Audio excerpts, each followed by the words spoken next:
ची कीर्ती बेफाम होती. महाराजांची कीर्ती बेफाम, भल्या भल्यानं फुटलाय घाम. याला कोण घालेले असणे, दरबारी पुसती बेगम. बडी बेगम म्हणजे आली आदिलशाहीची आई बर का.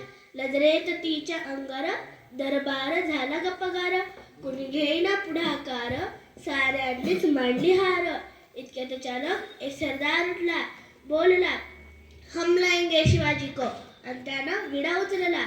नाव त्याचं अफजल खान. जिथं जागत जणू सैतान. खान बोलला छाती ठोकून, शिवबाला टाकतो चिरडून. कौतिक झाले दरबारात, खान निघाला मोठा गुणमित. त्याचं गोड दळ पाय दळ, फौज फाटली बक्कळ. अंगी धाती चवळ, पाहणारा कापी चळचळ.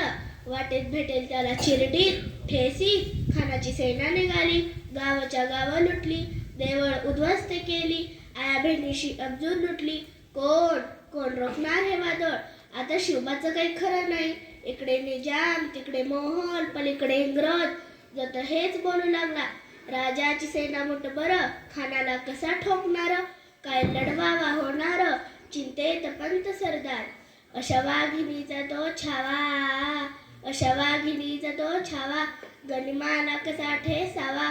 डोक्यात गनिमी कावा, भेटीचा धाडणा सांगावा. प्रतापगडावर आमने सामने भेटीचा सामना. खानानं हसत कबूल केला. दिवस ठरला आणि ठरल्याप्रमाणे प्रतापगडच्या पायथ्याशी खान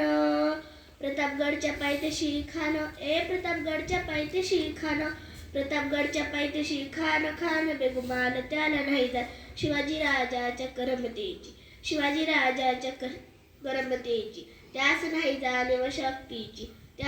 जाणीव शक्तीची. करील काही कल्पनायुक्तीची, हजी.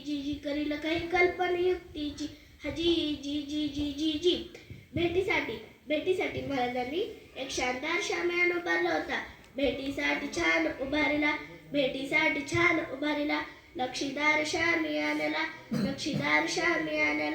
आणि अशा या शामियानात खान डौलत आला. सैद बंड त्याच्या संगतीला. शिवबाच्या संगती महाळा. महाराजांना पाहून खान म्हणतो कसा, आओ शिवाजी आओ, हमारे गले लग जाओ आओ. खान हाक मारी तो हसरी. रोकून नजर जिरोह जी. खानानं महाराजांना लिंगड दिला, अंदगा केला. खान दाबी मान मानला.